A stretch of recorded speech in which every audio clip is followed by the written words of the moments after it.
Merci beaucoup, Madame la présentatrice. Monsieur le ministre du Travail, de l'Emploi et des Relations avec les institutions, Mesdames, Messieurs les ministres et secrétaires d'État, Mesdames, Messieurs les membres du corps diplomatique, Mesdames, Messieurs les directeurs généraux, directeurs et chefs de service, Mesdames, Messieurs les représentants des partenaires techniques et financiers, Messieurs les présidents des organisations d'employeurs, Mesdames, Messieurs les secrétaires généraux de centrales syndicales de travailleurs, Mesdames, Messieurs les panélistes et participants aux tables rondes, Mesdames, Messieurs les représentants des associations de jeunes, Mesdames, Messieurs les représentants des organisations de l'économie informelle, distingués invités.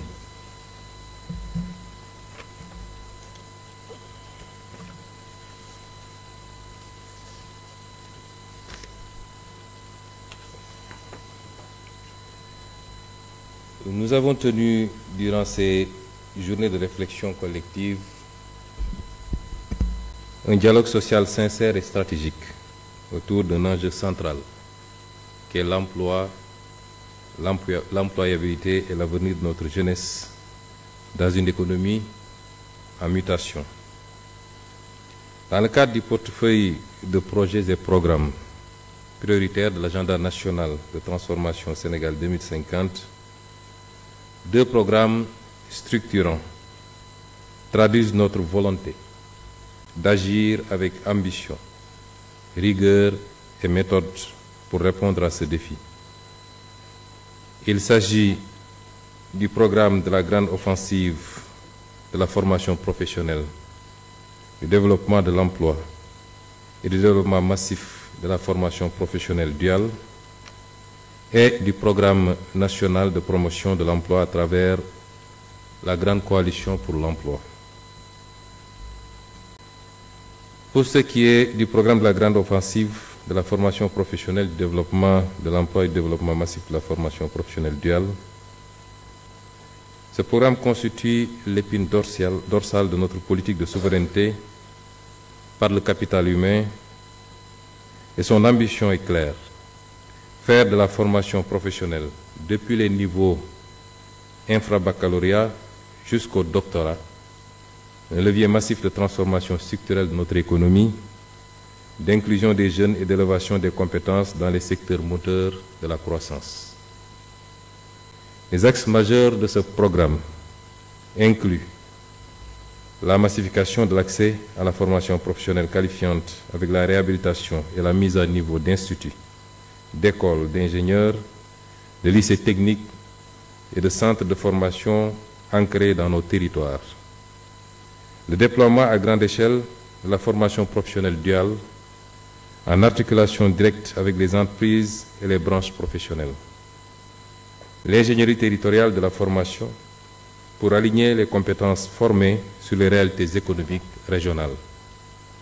La consolidation de passerelles vers l'emploi à travers des contrats de formation, insertion et des dispositifs d'alternance.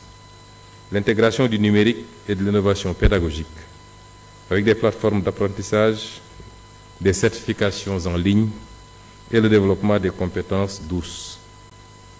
Mesdames, Messieurs, nous engageons cette grande offensive pour faire de la formation professionnelle une véritable arme de construction massive d'emploi et de souveraineté.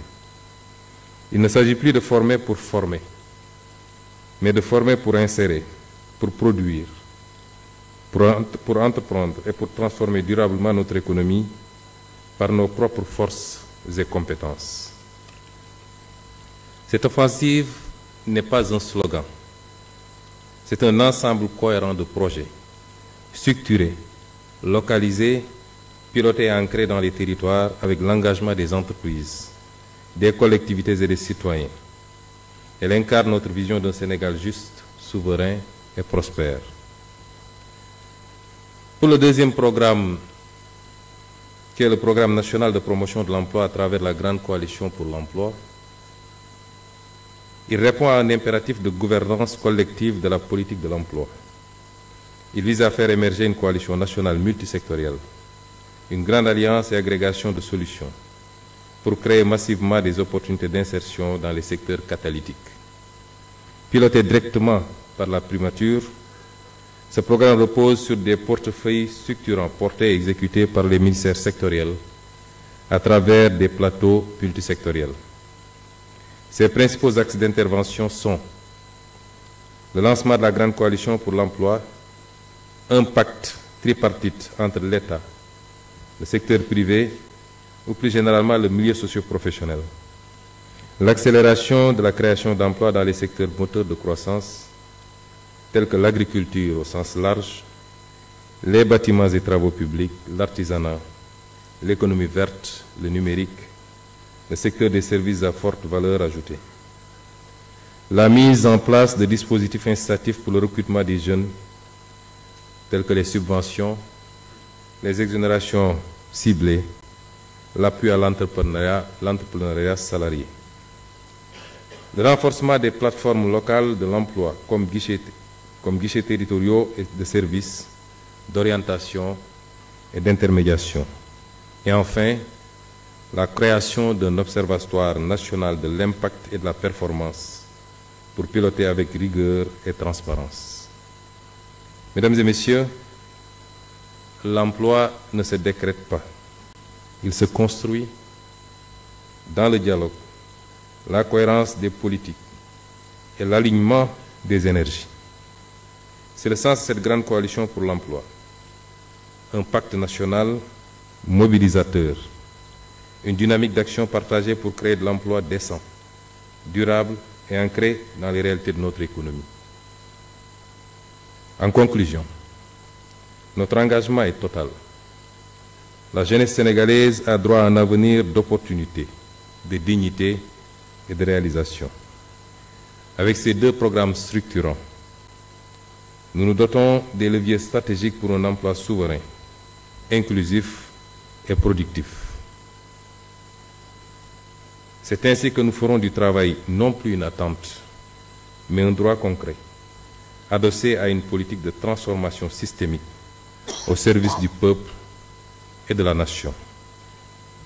Mesdames et messieurs, je viens de vous lire le discours qui a été préparé par mes services et qui est fondamentalement adossé sur les travaux qui sont en cours au sein de la primature dans le cadre de la déclinaison ou de la mise en œuvre de l'agenda de transformation systémique. Ces deux programmes sont des programmes phares, c'est pourquoi on les a alignés dans ce qu'on appelle les programmes catalytiques, qui constituent les programmes les plus importants dans le portefeuille programme. Je voulais dire que ce que j'ai lu et ce qui a été présenté comme rapport des travaux que vous avez eu à mener pendant ces 2 jours constituent des professions de foi, des projections et des vœux. Il n'en a pas manqué dans le passé au Sénégal et je pense que des regroupements comme celui-là, sous cette forme ou sous d'autres formes, on en a tenu des dizaines, voire des centaines dans ce pays. Il est temps que nous puissions passer à l'action concrètement.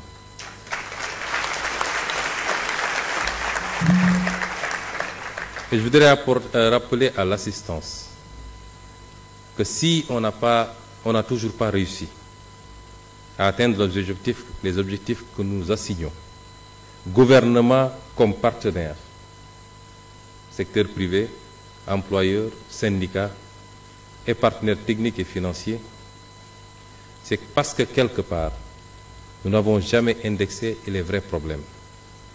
Coucher un programme sur un papier n'est pas le plus difficile.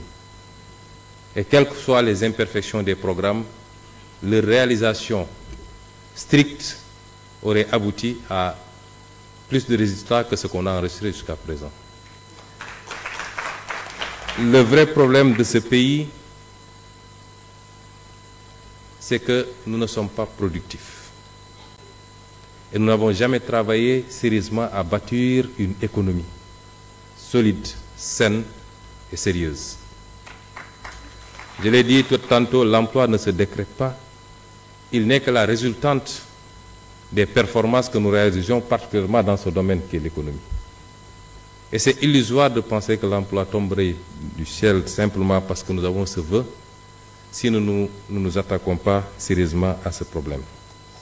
Le second problème est celui de la mobilisation des moyens endogènes du financement pour répondre à nos ambitions et pouvoir avoir plus ou moins d'autonomie par rapport à cela. Mesdames et messieurs, sur la période 2014-2023, l'activité économique au Sénégal a cru en moyenne de 5,3% annuel, contre 3,3% sur la période 2000-2013. Mais si on exclut de cette croissance le PIB non agricole, qui s'est accéléré qu'entre 2014 et 2017, ça veut dire que depuis 2018, nous sommes dans une dynamique de décélération. Si on l'enlève, et si on enlève de cette croissance également le secteur des hydrocarbures, la croissance moyenne a été de 3,1%.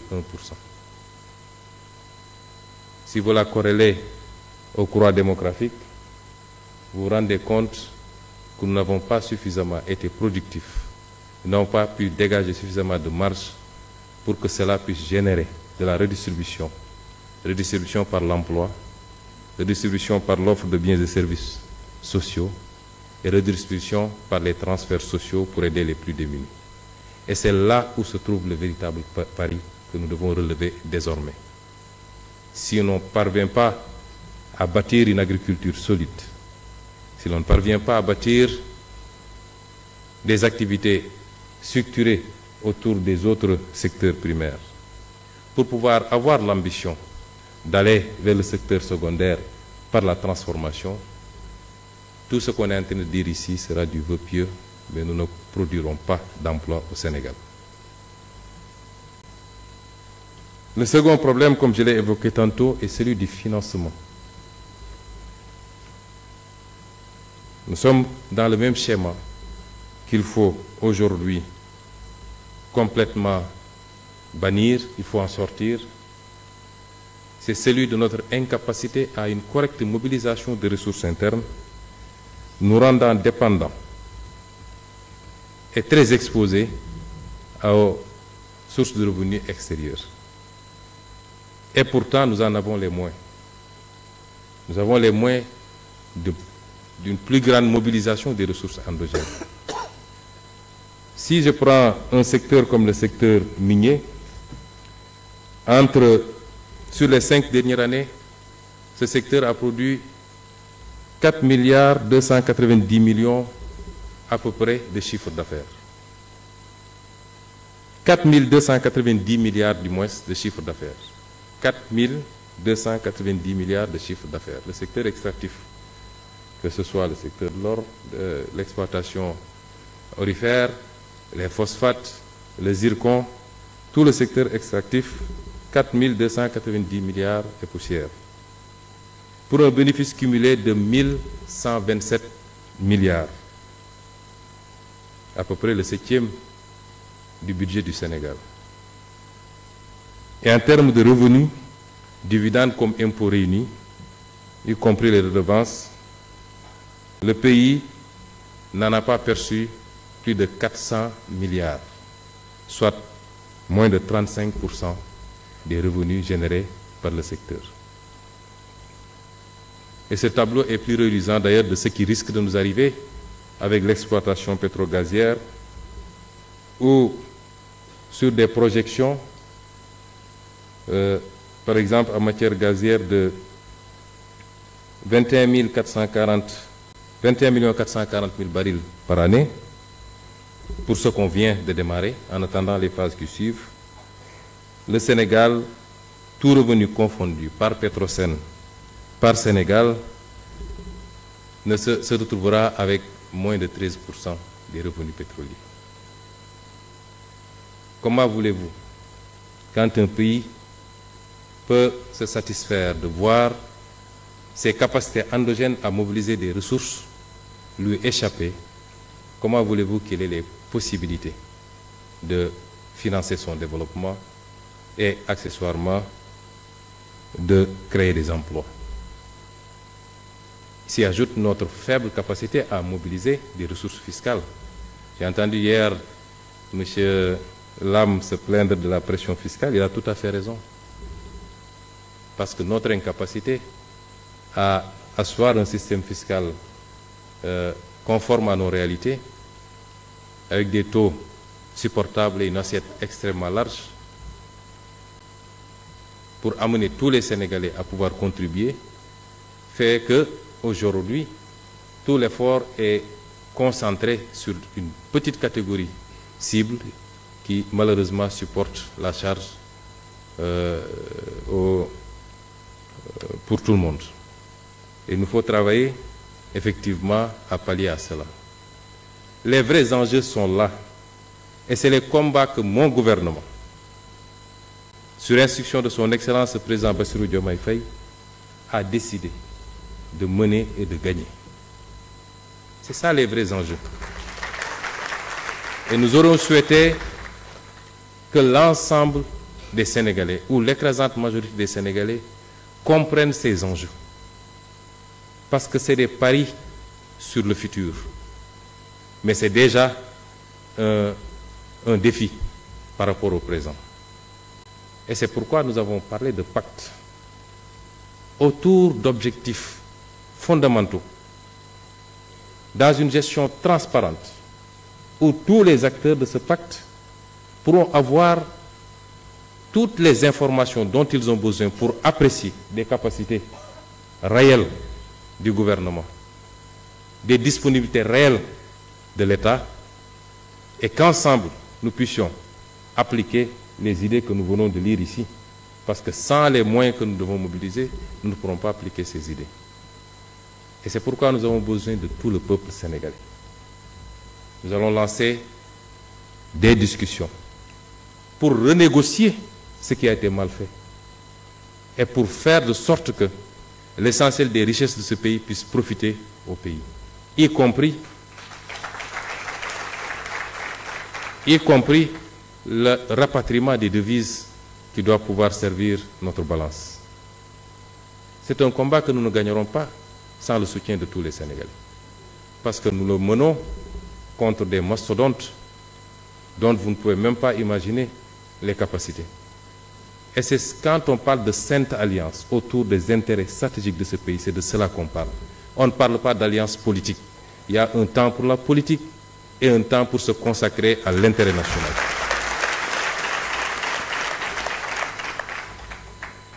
Vous voyez un pays comme le Qatar, 70%, c'est le pays qui connaît le plus fort taux de croissance depuis plusieurs années dans le monde, atteignant par moment 18% de taux de croissance, mais c'est parce qu'il y a eu une bonne gestion de ces ressources. Et c'est le cas de tout le Moyen-Orient. Donc, chers panélistes, voilà les grands enjeux. Je n'épiloguerai pas, il y a ce qui a été fait à la primature avec 2 programmes catalytiques qui, s'ils sont réalisés, nous feraient faire des bons significatifs, qualitatifs dans notre politique d'emploi. Il y a ce qui a été lu ici, et les 2 ne sont pas exclusifs parce qu'on va faire la jonction et on va faire le pilotage au plus haut niveau. Mais, comme disent les Wolof, balangana nam nefa. Amna lu ko jitu moy nañu defarwaat fexé ba mënal suñu bop ba téy suñu alal ci réew mi ba def preuve aussi de patriotisme ci li ñu wara contribuer pour ñun ñëpp li jëm ci intérêt général. Si on gagne ce pari, on aura gagné le pari de l'emploi, on aura gagné le pari de l'offre des biens et services publics, on aura gagné le pari d'un secteur privé fort, parce que c'est le secteur privé qui tire l'emploi. En réalité, l'État ne fait qu'accompagner.